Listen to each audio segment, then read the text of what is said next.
You know, I just noticed that I've not changed clothes since I went to the gym.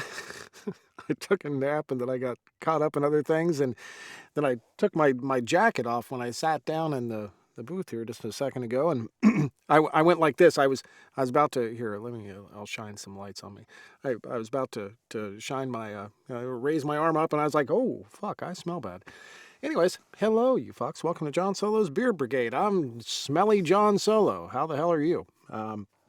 So we got bunches of stuff going on this week. We have 3 books that I'm working on. I'm finishing up and actually redoing slightly because I don't like what I did with the voices.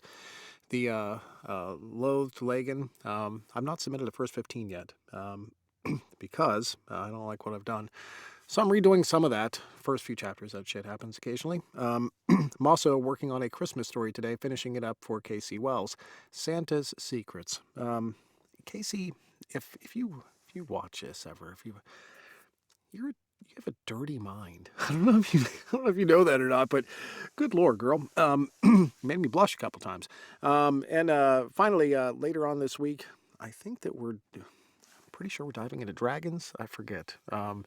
It's kind of a busy couple weeks here. Well, busy week this week coming up on Christmas, and next week coming up on New Year's, where I'm cramming it all in. As Tracy would say, I've seen Tracy do this before. As Tracy would say, it's like this week. It's like I'm doing that this week, just shoving it all in there. So, anyways, that's what we got going on. Before we bring on my guest today, I crinkle crinkle. I forgot to do something last week. Our other favorite Brit, speaking of Brits, Victoria Sue, she's had kind of a rough year, and I don't know if people want to reach out to her and check on her. She's had a couple things, but still, yet she still found time to send me a Christmas present. And by the way, I haven't been to the PO box yet. I need to get there because I'm sure there's stuff in there for me. But she actually sent this. She has my address. So she sent me this, and I've not. Jody sliced it open, but I told her, don't tell me what's in there. I don't want to see it yet. It was going to be a surprise. So here we go. She said, think of my favorite fruit. So I kind of got a general idea of what was going on with this. It's a blanket with pineapples on it. My goodness gracious me. Victoria Sue, I don't know if you know that I'm not a swinger, goddammit. They're on my business cards. Thank you so much. We love you to death. We miss you. Hi, everyone. So anyways, that's what we got going on. Our guest today, let's just get into this here. Everyone knows this guy, but he goes by 2 different names. Hello, how are you, Mr. RJ Peterson, author, or as I like to call you, is it all right to call you Ron? Can I call you that today? Absolutely. Excellent. Absolutely. Everyone knows you from originally from doing some artwork for one of our favorite authors around here, and now you are an author yourself. Tell me this story. I kind of know it, but I don't think everyone in the crowd does. You started out as an author, and then you became an artist, and then you went back to authoring. Is that how it worked, or am I getting it wrong here? No. Excuse me. Actually, being an author was never on my radar. Yeah. That was not anything I ever thought I'd do. I've been a reader forever. I think I got my first library card when I was like 5 years old. And really, I've been reading all my life and discovered the genre a few years ago and started reading authors primarily who wrote stuff. And when I was working full time, I'm officially retired from full time work now, but when I was working full time, my last couple of jobs, I was working as a graphic designer. And actually, my absolute last job was working for a graphic designer in the medical and recreational marijuana industry, Heyo. Look at that. which was really a whole lot of fun. Um, but when I stopped, actually, even before I retired, I was always interested in design and um, started promoting myself as a cover designer because it was something that I wanted to get into more full time eventually. And one of our favorite authors, Tal Bauer, actually took the plunge and hired me to do the cover for Whisper. And that was my first published cover.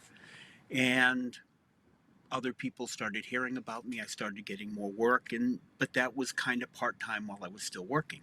Mm-hmm. And last January, January 19th to be specific, I woke up that morning with a story in my head, which had never happened to me before. I don't remember a lot of my dreams long term, but I woke up thinking about this story and it wouldn't go away. So came down here to my home office in the basement and opened up Word and started typing. And that became the basis of my first book, Love on the Horizon. And like 15,000 words in, I sent it to a couple of people, one author and one person who reads a lot and does a lot of reviews, and said, "Can you read this? Is it making sense? Is this something I should finish? Is it bullshit? Tell me, what should I do?" And my friend who's the author said, "You have to finish it because I need to know what happens." So I took that as a good sign and I finished the book and published it. Mm-hmm. And when I wrote that, I had no other ideas. That was a one off. But as I finished it up, I started thinking of other things I could do. And here I am now, 2 years and 4 books later. Um, yeah. So that's how that all started. That was, again, never anything I thought I'd do.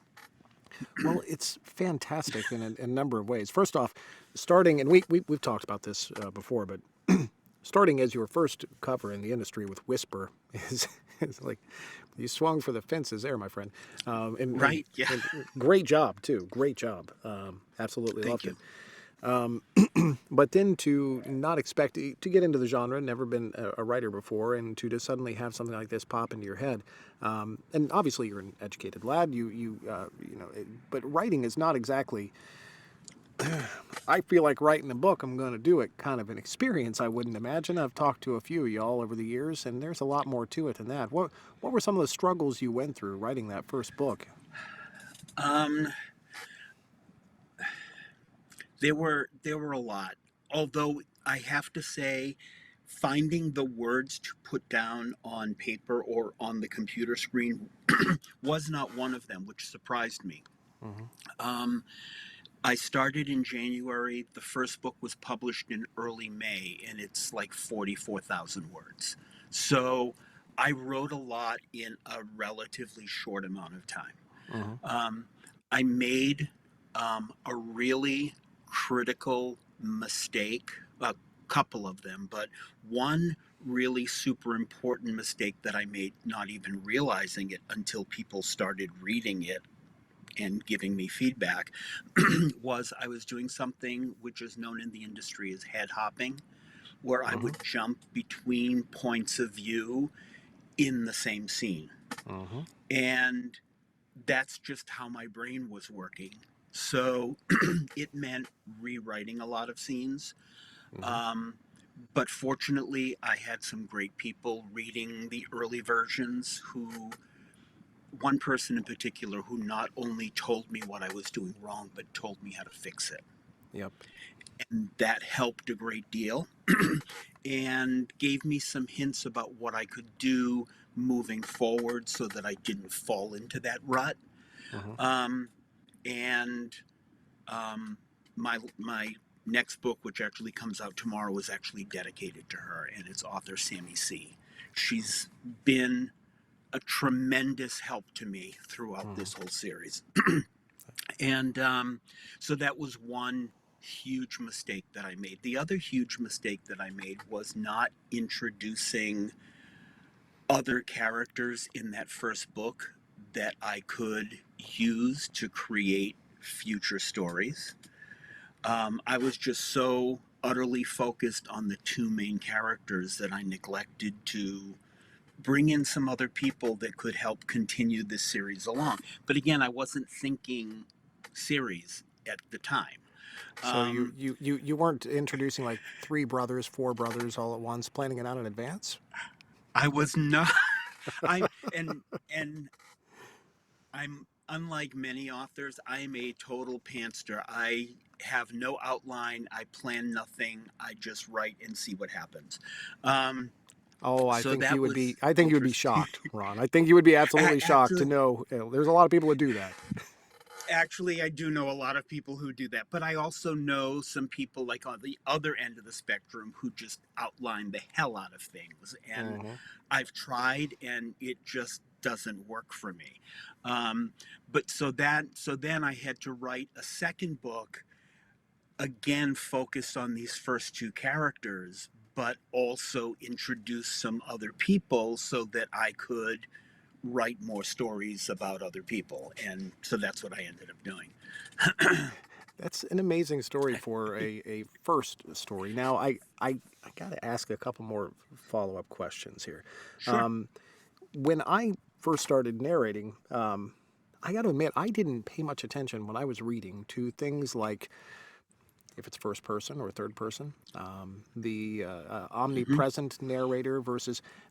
I didn't really pay attention to much of anything like that perspective in point of views until I started narrating and I had to start making acting decisions based on that. Did you find that was one of the reasons why you were head hopping? I know it's pretty common, but was that just you never paid attention until then? I never really paid attention because, in my mind, I know what's going on in each of the characters' heads. Hmm. So I didn't understand that for a reader that can be confusing. And so you need to restrict your insights, as it were, to just one character at a time, like per scene. That makes And sense. it didn't register with me. And Hmm. now I get it. I also started writing the first book in third person and never consciously made a decision about that. It's just how it happened. But it's interesting because now when I think about it, I occasionally find myself writing a scene in first person and I have to go back and fix it because I want to keep this series consistent so the whole series is in third person. Hmm. I want to give a shot at writing a story in first person at some point to see if I like it better, but third person feels really comfortable to me right now.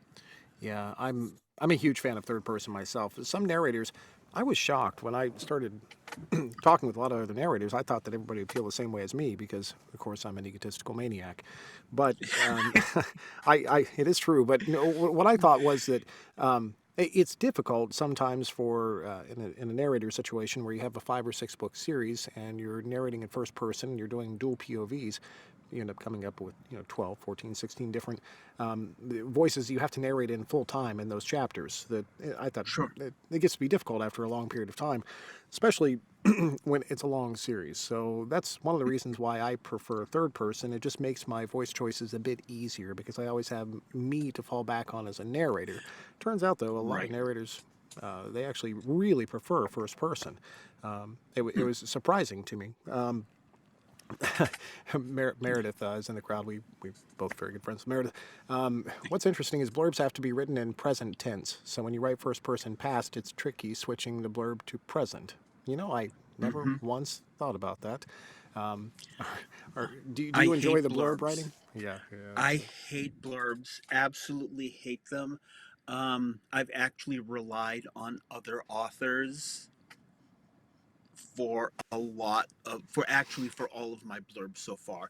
I've written stuff and then sent it to an author or two and said, "What do you think?" And they've always rewritten it and made it much better. So Hmm. I take no credit for any of my blurbs. Well, I think also it's far easier to do that when it's not your work. When you've got so much you want to say about this book, it's not just well, X, Y, Z. It's so much more than that. Exactly. It's hard to Yeah, dumb how do that you down. pick the important things to cover that's going to grab a reader and make them want to read this? Yeah, Hmm. for sure. Kevin, early ones in the crowd, a hell of a narrator. He said, "I totally agree with you now." Kevin, it took me a little while to come to my decision of preferring third over. I will still. There was a time in my career where I was like, you know what? I am fucking done with first person. Fucking done with it. No more. Mhm. That's a dumb decision too. It really is. But I'm much more selective now about the pieces that I select in general, let alone Mhm. in first or third person. Yeah. Did you find yourself being a fan of this genre for a long period of time? Coming in, you had one story in mind. Did you find yourself thinking, you know what, I really love contemporary, or I really love paranormal, or is there one of those subgenres that you really want to get into being a fan of this yourself? I eventually would love to write a mystery series. Oh yeah. I have been a huge mystery, suspense, procedural, police procedural kind of stuff. That kind of story I've been a fan of like forever. That was my go-to read before I found MM. Yeah. I was reading, the Agatha Christie's, Jonathan Kellerman, Robert B. Parker. Those are the kinds of things I was reading. And I don't feel ready to be able to write a mystery because to me, in my mind anyway, I think I need to plan stuff out so that I know who the killer is, or I think I know who the killer is, Hmm. if it's going to be a murder. Um, or whatever mystery needs to be solved, and I need to be able to write to that end. And because I don't plan a lot right now, it's hard for me to wrap my head around that. But Yeah. that's my long term goal. Because right now I'm writing very fluffy, no angst, contemporary, typically featuring older guys because I don't think there's enough written with older characters. And Hmm. I'm an older guy, so I can relate to that a whole lot more. But I do. I've got a new series planned, but it will also be contemporary with older guys. But in the back of my head, I keep on thinking I want to write a first person, and B, I want to look at some kind of a mystery type story. Hmm. So we'll see what happens. Mysteries, I think you're dead on accurate that there's going to be some planning involved, one way or the other. I've Yep. spoken with a number of authors that have done them and done them incredibly well, and it does take a little while. I really like that you're on to the older guys. I, I'm an older guy too, but Yeah. it's just, I've been to the conventions and I realized that that only represents a small portion of the people that we're entertaining out there. Those are the Hmm. super fans, the people that are actually going to go to Yep. a GRL or an EPC or something like that. That's the 2%, the 3% of the crowd. That being said, though, there's not many 18-year-olds there. I mean, there are 20-year-olds there. You look around, and it's a lot of people about our age. Yeah. I Exactly. think I think that's probably maybe what they want to hear. I don't know. Hmm. Just my 2 cents. Yeah. So with the GRL, you are going through a transition now with these conventions because you've been coming to these for a little while, but now you're coming as an author. I can't remember. Were As an you at? author.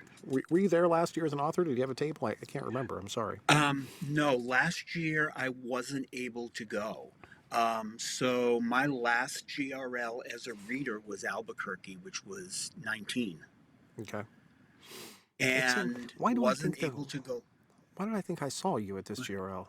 Um, It did- to- this one a couple of months ago, yes, okay, yeah, I but was going to say I thought I just saw you. I no, but but 2021 in St. Louis, I was okay, not there. okay, That one I wasn't able to attend. But this one, yes, this one in October, in Portsmouth, that was my first GRL as an author. ta-da! It was also my first ever event as an author.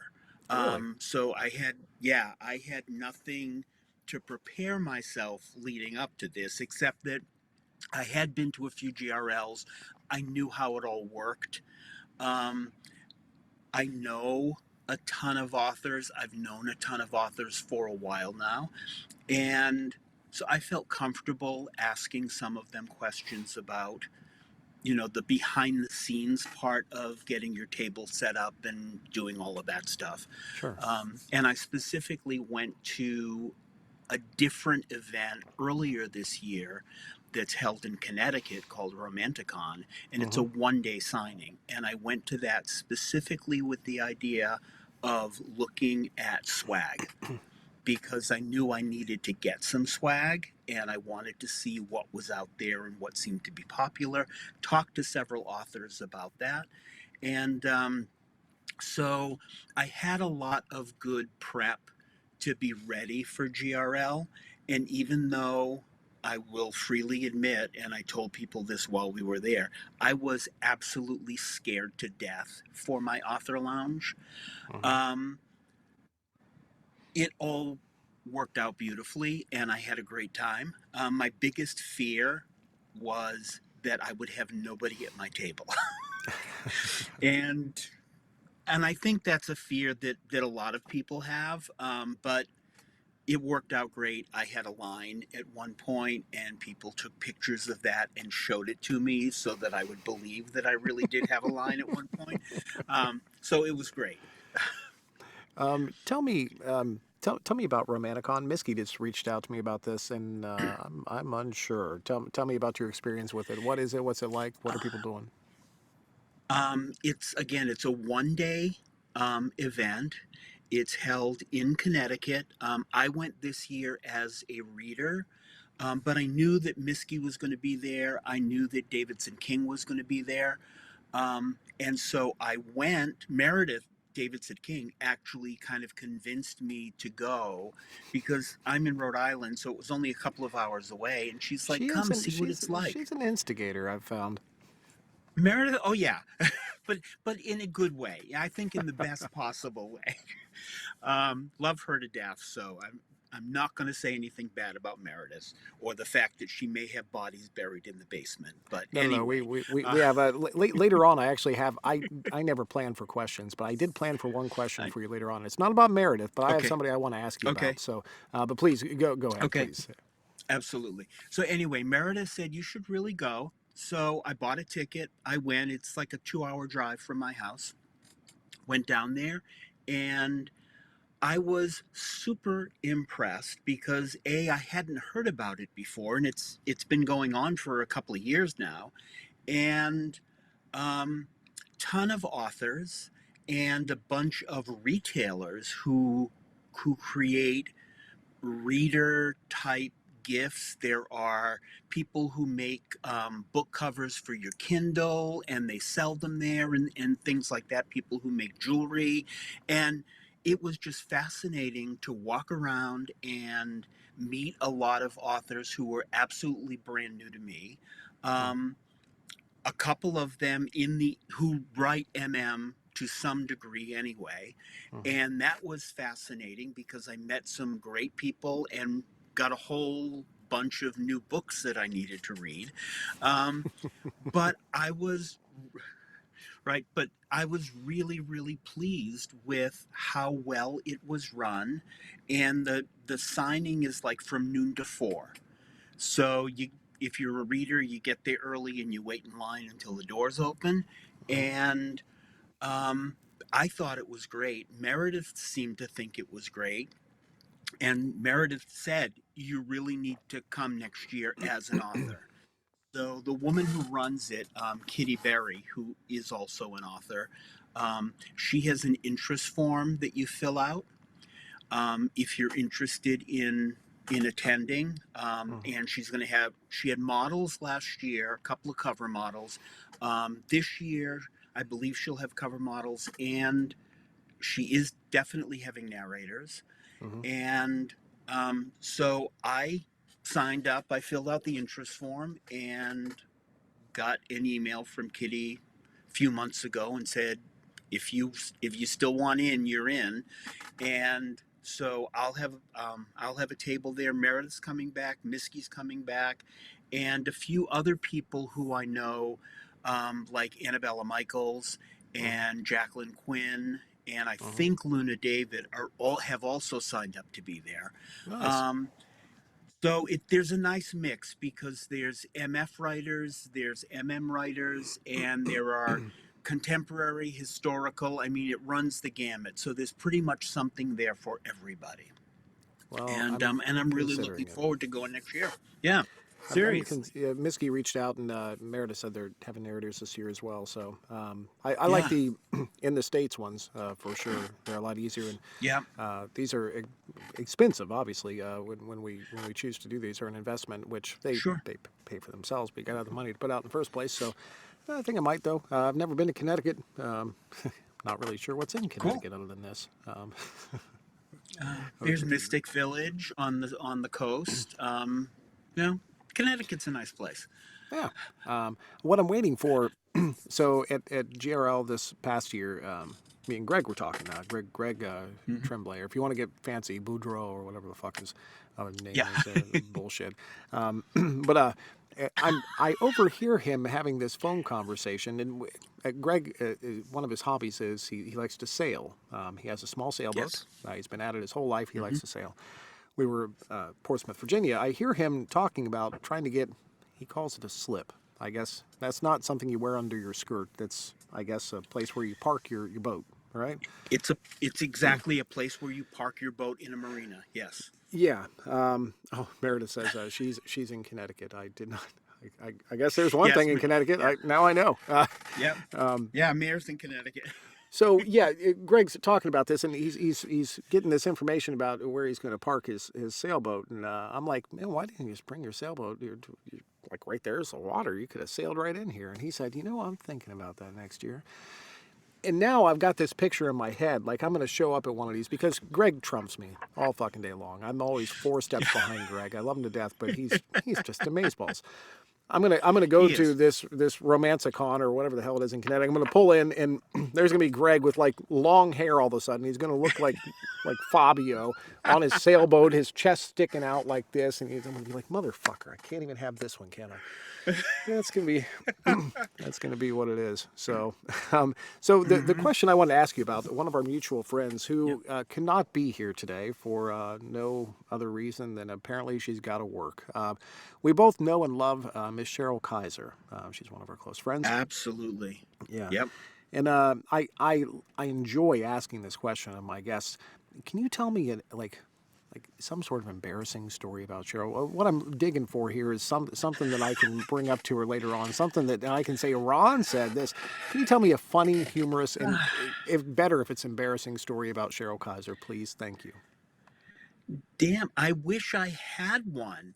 Um, I've known Cheryl online for years, but I met I think her a for lot the. of men have known her online for years, but um, I met her for the first time in October at GRL, um, and I really wish I had an embarrassing story. How awful is that? But I don't. I just know her as a really great person, huge fan of mine, which I'm grateful for. mhm. And yeah, and she's also I mean, she's like everywhere online. So she follows Talbauer, and she was really pissed at me last year for not being able to go to GRL, because Right. she went last year hoping to meet me and I wasn't there. So she had to wait a whole other year until this year to meet me. Well, I think that as well. You mentioned something there, which we can probably. I'm going to flip over to just my camera here so Cheryl can hear me Okay. say this. That Cheryl, Ron just said you get around online, which I also appreciate very much. Anyways, see what's going to happen is Cheryl's going to watch this later. She's going to watch this Of later, and course, yeah. I wanted to make a big point of saying we love you to death, Cheryl. We miss you. We There we you do go. love her. Yeah, she's wonderful to me. She does some of the book reviews, Hmm. which I really try intensely not to look at reviews these days, and have not for quite some time. But I trust that maybe Hmm. she's given me a good review or two over the years. I hope, anyways.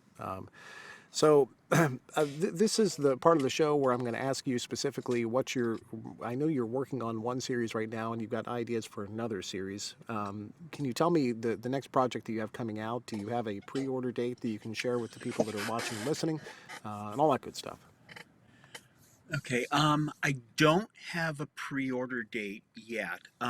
The series that I have right now, which is called New Adventures in Love, 4 books. The fourth book again will be out tomorrow. The fourth book is called Love in the Mediterranean.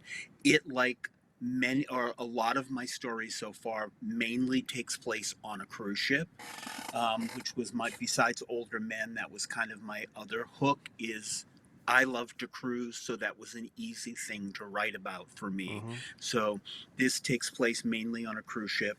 I do. I don't know if you.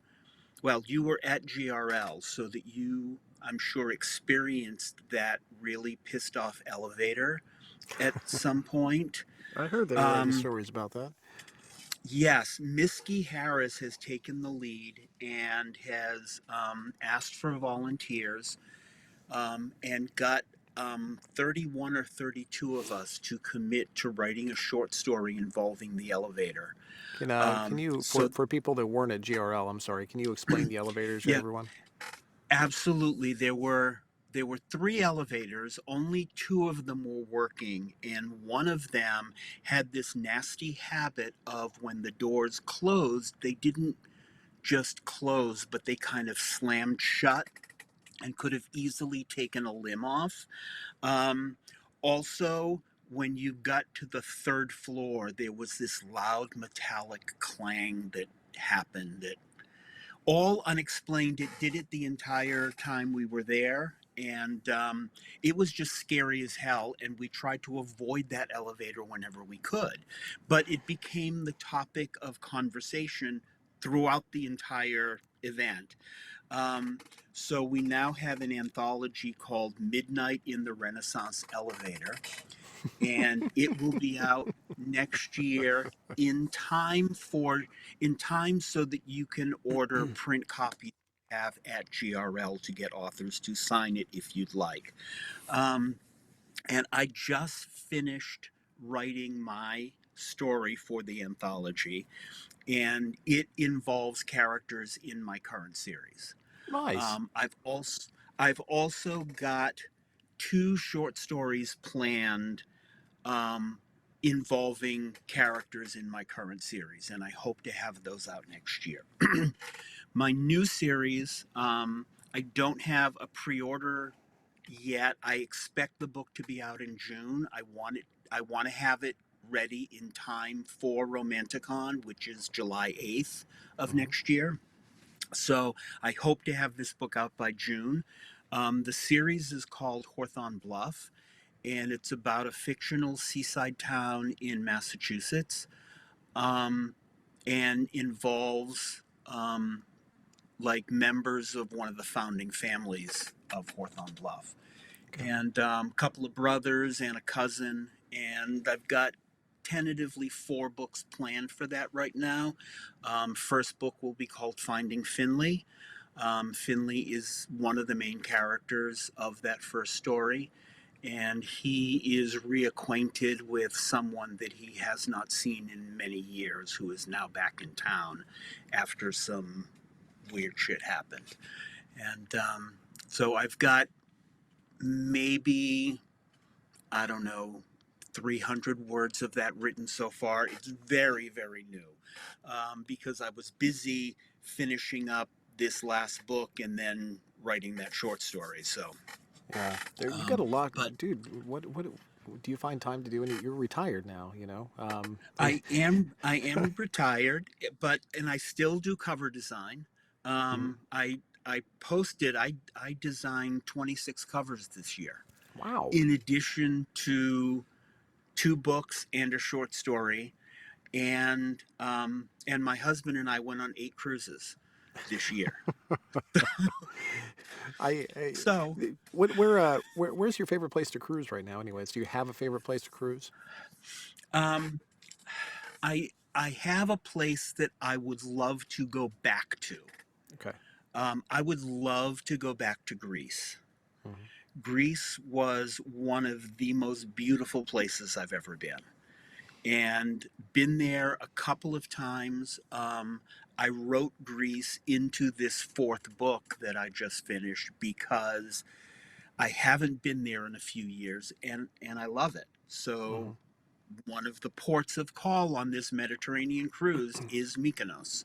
And so we're going to spend some time there, and we're going to go to my favorite restaurant in Mykonos, and that's the other thing that's really cool because I've done a whole lot of cruises. I've got a lot of places that I've been, shore excursions that I've done that I use when I write these stories. Well, Although and that the new it's series isn't going to have many cruises, so I'm going to have to rethink how I do all of that. it's an opening too. There's no doubt. I think of one author in particular. I cannot name names here, and truly I can't. Normally I would say that and then I would name a name because I do that shit. But I cannot name names. But an author that I know that years ago had went on a cruise and hooked up with a guy who was not only someone she'd never met before. She's just on a fucking cruise, and oh my Right. goodness! But on top of that, uncut. Her first uncut, which was just and barely spoke a word of English. All the it's there's just this Wow. air of I don't know if I would call that romance. It's just sexy as fuck. I mean there's just a lot of Yeah, just absolutely. and that shit that you're not going to run into on a daily basis. Being in let's think of some lame ass state like Connecticut or something like that, for Like instance. Connecticut, exactly. Love you, Meredith. But no, when you hear there's a lot of possibilities on a cruise ship. So I think Hmm. it's a fantastic setting for a series. I'm sure everyone's well, and I've heard a few people at this point who have absolutely loved it. I've not read it because you haven't paid me, but you know the way that works. Thank you. Um, That and the day when the day comes that I can actually afford to do audiobooks, mhm. I Ah, will be. we're all good, man. No, We're all good, man. seriously, but I was not drumming I'm for barely work there paying by. I'm barely paying my editor right now, so it's tough to be a brand new author. I no make no bones about that, but I'm having a hell of a time. So Sure. yeah. But just by the time you look, if it's anything like what it was for me, and I've talked to a lot of authors, but I can only tell my own experience as a narrator. Just getting into the industry as a narrator alone is going to cost to the tune of at least thousands of dollars, and typically tens of Mhm. thousands of dollars. By the time you invest in all the gear, you get some coaching, that sort of thing, and you Yeah. actually get going, and you're not going to make money anytime soon at it either. I'm assuming that being an author Right. is probably the same boat, where It is, and I'm actually in a better position than many because I am a cover designer, so I can design my own covers. Mhm. I can do interior layout. So I do all of that from my own books. The Mhm. only thing I'm paying for is an editor and a proofreader and some marketing. Mhm. But that still runs into money. Oh yeah. Um, and yeah. And so you need to be prepared for that. Fortunately, my design work is helping me pay the author bills right now. Mhm. So that's a good thing. And it allows me to continue to do this. And I will turn that corner, God willing, at some point, and that's great. But for now, I'm just still really having such a good time doing this that I don't Well, want to stop. for God's sake, you're retired. So, Exactly. Yeah. yeah, I get it entirely. Dude, you've been a fantastic guest. I Thank say you. this to luckily, let's all take a moment here and thank Tracy. She's just like the best ever. Tracy has kept this show Mhm. alive for us, and it's been absolutely wonderful. You're welcome back anytime. Please do. Everyone, Thank please you. go check out Ron's or RJ Peterson's work as well. That'd be greatly appreciated. We'll send you a wave of hopefully people to help you keep this thing going, which would be wonderful. And yeah, I think I'm like looking here. I Jax. Jax says she really is the bestest, which Tracy is. Anyways, Hmm. She is. you've been wonderful. This is going to go up on YouTube here Thank hopefully you. tomorrow. I will send you the link, and obviously, if anybody's watching on YouTube, if you could hit the like button, that'd be freaking awesome. Now, all you got to do, Ron, is wave at the camera. Have fun, guys. I'll see you on Thursday. Have fun.